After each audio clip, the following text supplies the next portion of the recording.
Veni Sancte Spiritus repletuorum corda fidelium et tui amores ineis inen accende, emite spiritum tuum et creabuntut, renovavi faciem terra. Oremos, Deus que corda fidelium Sancte Spiritus illustrationes de quisti, da nobis in gaudem spiritus recta sapere ed eius semper consolatione gaudere, per Christum Dominum nostrum. Amén. Conocer para amar y curar. Hemos afirmado que la condición previa para transformar el mundo es amarlo. A su vez, para amar es necesario conocer. Si no tengo algún conocimiento previo de una persona, una ciudad, un libro o un concierto, es difícil que surja espontáneamente el amor. Cuanto más conozcamos algo, más lo podremos amar. Quienes deseen ser operadores activos del cambio, deben conocer el mundo en el que viven con profundidad. No se trata de un conocimiento aséptico, frío, cerebral. Más bien se trata de un conocimiento empático. Hay una especie de círculo virtuoso entre el conocimiento y el amor. Conozco como condición previa para amar, y cuando amo, estoy capacitado para conocer mejor. El amor dilata las pupilas, me permite ver cosas que antes no aparecían ante mi mirada. Es lo que ocurre con las madres que poseen un sexto sentido para darse cuenta de la situación por la que está atravesando alguien de su familia. Cuando una madre le dice a su hijo, ¿a ti te pasa algo?, es prácticamente seguro que acertará. Vivimos en un mundo lleno de información. Las distintas pantallas forman parte de nuestra existencia cotidiana y podemos enterarnos de lo que sucede en las antípodas sin levantarnos de la silla. Abunda la información, pero a veces falta el conocimiento. La información nos hace movernos en la superficie de la realidad. Conocer es ir en profundidad. Saber viene de sabiduría, que significa el conocimiento de las últimas causas. Quien ama este mundo para mejorarlo, ha de aspirar a un conocimiento sapiencial que llegue a las raíces de la realidad. Por todo lo dicho, la mirada de un cristiano sobre su entorno no puede limitarse a un diagnóstico meramente sociológico. Las estadísticas ayudan a comprender algunos aspectos de la realidad, pero no lo dicen todo. Pongamos un ejemplo literario. En la novela Tiempos difíciles, Dickens nos presenta un diálogo en la escuela de una ciudad minera inglesa. El propósito del escritor es mostrar al lector la falta de sensibilidad humana que padecen las sociedades cuando se rigen exclusivamente por los resultados económicos, los fríos hechos, desnudos de un contexto que los humanice y les dé sentido. El maestro del pueblo, que es un positivista convencido, se dirige a un grupo de jóvenes estudiantes. Mirad, suponed que esta escuela es la nación y que en esta nación hay 50 millones en dinero. ¿Es o no una nación próspera? La pregunta va dirigida a la alumna número 20. Todos los alumnos están numerados, que contesta que en realidad duda, pues no sabe en qué manos está el dinero y si a ella le corresponde alguna parte. El profesor presenta entonces el problema de otra manera. La sala de esta escuela es una ciudad inmensa en la que vive 1 millón de habitantes, y de ese 1 millón de habitantes solamente se mueren de hambre en la calle al año 25. ¿Qué os parece esta proporción? La misma niña contesta que para los que se morían de hambre era lo mismo que la ciudad tuviese 1 millón que 1 millón de millones de habitantes.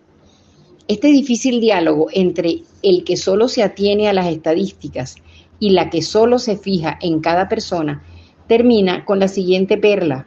El profesor pregunta, ¿qué tanto por ciento representan 500 personas ahogadas entre 100.000 que se embarcaron en un año para hacer una travesía marítima?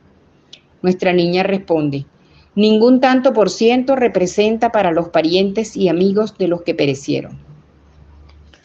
Nunca podemos reducir las personas a tantos por ciento, y mucho menos el dolor y el sufrimiento. La mirada cristiana es empática y compasiva. Empatía, según la definición clásica, es la capacidad de percibir, compartir y comprender lo que otro ser puede sentir. Compasión es padecer con. Nada nos puede resultar indiferente. Al mismo tiempo, la del cristiano es una mirada llena de optimismo sobrenatural.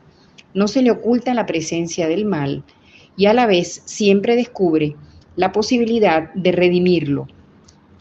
También comprueba a cada paso la presencia del bien, manifestación de la bondad de Dios y de la libre correspondencia de los hombres a sus proyectos de amor. El mundo rebosa de la gloria de Dios.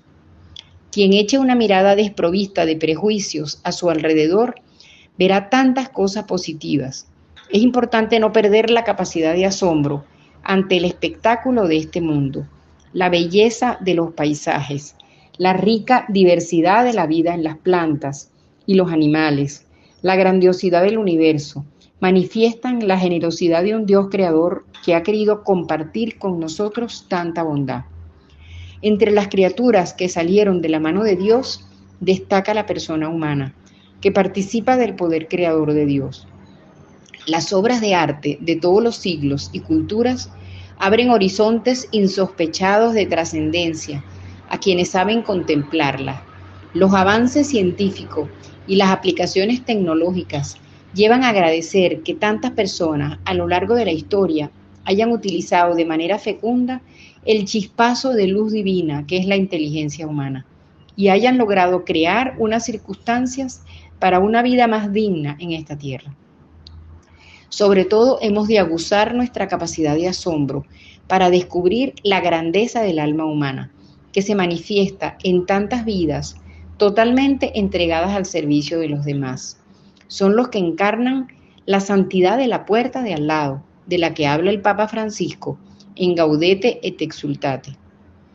Madres y padres de familia que se sacrifican día tras día para dar calor a su hogar en medio de circunstancias extremas. Personas que acompañan a los enfermos, a los moribundos, dándoles el consuelo de una mirada, una sonrisa, sin pedir nada a cambio. Trabajadores de todos los niveles que desempeñan sus obligaciones con espíritu de servicio. Científicos y académicos que no cejan en su empeño por encontrar la verdad y así iluminar los distintos ámbitos de nuestra sociedad. Cabría un largo etcétera, pero podemos concluir sin temor a equivocarnos que hay mucha gente buena en este mundo. La visión esperanzada, además de ser realista, es estratégicamente necesaria para las personas que quieren cambiar lo que no funciona a nuestro alrededor. En la antigüedad, muchos pueblos observaban el comportamiento de las aves para escudriñar el futuro. A veces los augures pensaban que la conformación de algunas entrañas de un pollo o el graznido de los cuervos o la forma de volar de otras aves presagiaba calamidades. Eran los pájaros de mal agüero. No seamos este tipo de pájaros. Nadie está dispuesto a seguir a alguien que solo profetiza tragedias y desventuras. Si queremos transformar el mundo, procuremos no perder nunca esta visión esperanzada. Ser positivos y procurar mirar el lado bueno de las cosas no implica ser ingenuos o no darse cuenta de que hay cosas que mejorar, que hay obstáculos que remover para ayudar a la gente a ser feliz. Es necesario conocer el mal, la enfermedad, para poder sanar, curar, cerrar heridas. ¿Cuáles son las enfermedades del mundo actual?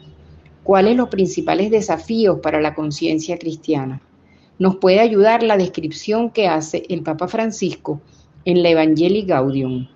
El gran riesgo del mundo actual, cito, son palabras del Papa, con su múltiple y abrumadora oferta de consumo, es una tristeza individualista que brota del corazón cómodo y avaro, de la búsqueda enfermiza de placeres superficiales, de la conciencia aislada. Cuando la vida interior se clausura en los propios intereses, ya no hay espacio para los demás, ya no entran los pobres, ya no se escucha la voz de Dios, ya no se goza la dulce alegría de su amor, ya no palpita el entusiasmo por hacer el bien. Serían muchas las consecuencias que podríamos sacar de estas pocas frases. Considero que hay 3 actitudes vitales que se contienen en ese texto de la exhortación apostólica y que constituyen desafíos actuales para la construcción cristiana del mundo: el individualismo, el hedonismo y el relativismo. A su vez, Como consecuencia de dichas actitudes, nos encontramos ante otro desafío que podríamos denominar emergencia social. Comencemos por el individualismo. Vivimos en una sociedad en la que prima el propio interés individual, el egoísmo. Acabamos de afirmar que hay mucha gente en el mundo que se da a los demás, que vive entregándose, son la sal de la tierra. Pero no se nos oculta nuestra vista a la tendencia dominante en muchos sectores a privilegiar el propio yo. Si Dios tiene un sueño para cada uno de nosotros, muy frecuentemente no lo buscamos, sino que diseñamos nuestro propio proyecto personal, en completa autonomía, donde los demás entran solo y en la medida que no se interpongan a la realización de dicho proyecto. La tendencia individualista puede manifestarse en el ámbito profesional. Solo me interesa ir escalando posiciones para satisfacer mi propio ego, para adquirir más cuotas de poder o para demostrar a la humanidad mi valía intelectual. También la vemos en la vida familiar. Cada miembro de la familia tiene su plan, sus preferencias, que no está dispuesto a ceder por más que razonablemente se lo pidan. Estamos acostumbrados a ver familias reunidas en torno a la mesa, cada uno con su teléfono móvil. Están juntos, solo físicamente, porque sus almas están separadas, metidas cada uno en su hueco. Si esto se da en el matrimonio, la consecuencia triste y lógica será el divorcio. Si nadie cede en aras del bien familiar, la posibilidad de armar maletas y volverse cada uno a la casa de la que salió es muy alta. San Juan Pablo II ponía de relieve hace ya bastantes años la antítesis entre el individualismo y el personalismo, entendido este último como una actitud existencial basada en que, como enseña la Gaudium et Spes, la persona humana se realiza en el don sincero. ¿Por qué el individualismo amenaza la civilización del amor?, se preguntaba el Santo Padre. La clave es la respuesta, está en la expresión conciliar, una entrega sincera. El individualismo supone un uso de la libertad por el cual el sujeto hace lo que quiere, estableciendo él mismo la verdad de lo que le gusta o le resulta útil. No admite que otro quiera o exija algo de él en nombre de una verdad objetiva. No quiere dar a otro basándose en la verdad, no quiere convertirse en una entrega sincera. El individualismo es, por tanto, egocéntrico y egoísta. La antítesis con el personalismo nace no solamente en el terreno de la teoría, sino aún más en el del ethos. El ethos del personalismo es altruista, mueve a la persona a entregarse a los demás y a encontrar gozo en ello. Es el gozo de que habla Cristo. Si el don sincero de sí produce alegría, la persona que solo se mira a sí misma cae en la tristeza, pues las limitaciones propias de una criatura nunca podrán saciar las ansias de infinito y de trascendencia que alberga el corazón humano. Un segundo desafío que tiene la cultura actual y que es un obstáculo para la vivencia cristiana es el hedonismo. Hedoné en griego significa placer. Entonces, el hedonista es el que absolutiza los placeres, el que quiere tener en esta vida la mayor cantidad y calidad de placer posible. Se ponen todas las esperanzas en el plan de diversión del fin de semana, en el viaje soñado, en el deporte extremo. Se vive la vida ordinaria con aburrimiento, cuando no en tensión, procurando evitar todo sacrificio y buscando la comodidad y lo placentero. Es obvia que esta actitud está muy ligada al individualismo apenas mencionado, pues una búsqueda exclusiva del placer siempre entraña egoísmo. Vivimos en una sociedad en la que se proclama a los cuatro vientos la libertad, pero que en realidad está sumida en la esclavitud propia de las dependencias. No es este el lugar oportuno para indagar sobre los condicionamientos sociales y psicológicos de las dependencias, pero el hedonismo tiene mucho que ver en este fenómeno devastador de muchas vidas. Se comienza por sentir un vacío existencial que se procura llenar con algún placer inmediato o con sensaciones fuertes que terminan por esclavizar. El sexo, la droga, el juego, la pornografía pueden llegar a aniquilar la libertad propia y a poner en riesgo la ajena. Una tercera enfermedad cultural es el relativismo, muy ligada al individualismo y al hedonismo. El término tiene muchas acepciones y cobró particular resonancia cuando el cardenal Ratzinger utilizó la expresión dictadura del relativismo en la homilía de la misa Proeligendo Pontifice, el 18 de abril de 2005. La esencia de esa postura intelectual consiste en afirmar la imposibilidad de alcanzar una verdad objetiva, ya sea porque ésta no existe o porque es inalcanzable a la inteligencia humana. La verdad, en consecuencia, depende de la propia mirada sobre la realidad o de las cambiantes circunstancias de acuerdo a la época o a la cultura a que se pertenezca. Toda afirmación se reduciría a una mera opinión. Según el relativismo, para la convivencia social es necesario mantener la guardia alta ante las personas que consideran que sí hay una verdad objetiva, pues dichas personas corren el riesgo de querer imponer su verdad con la fuerza. Así, quien mantenga una posición abierta a la posibilidad de alcanzar verdades objetivas, sobre todo en materia moral, es tildado de fundamentalista, mientras que los relativistas serían los únicos portaestandartes de la convivencia democrática. La mirada del cristiano, decíamos, ha de ser siempre esperanzada. La presencia indudable del mal en el mundo no nos debe hacer olvidar que también hay mucho bien. Pero para que el bien se expanda es necesario conocer los obstáculos que se le oponen. Para curar a un enfermo, el diagnóstico, por muy duro que sea, es imprescindible. En las páginas anteriores quise describir un panorama terrible de la cultura contemporánea.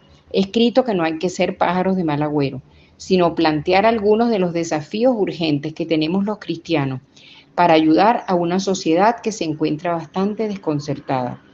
La condición previa para la transformación cristiana del mundo, recordémoslo una vez más, es amarlo. Pero ¿cuáles son las condiciones que debe poseer un cristiano que quiera hacerse promotor de dicha transformación? Sin el afán de ser exhaustivos, considero esenciales las siguientes propiedades: vida espiritual, formación doctrinal, unidad de vida, prestigio social, estilo evangélico. Dedicaremos algunas páginas a cada una de ellas más adelante. Agimus tibi gracias omnipotenteus pro universi benefici studius PS regnas in saecula saeculorum. Amén. Deus noven suam pacem et vitam aeternam. Amén.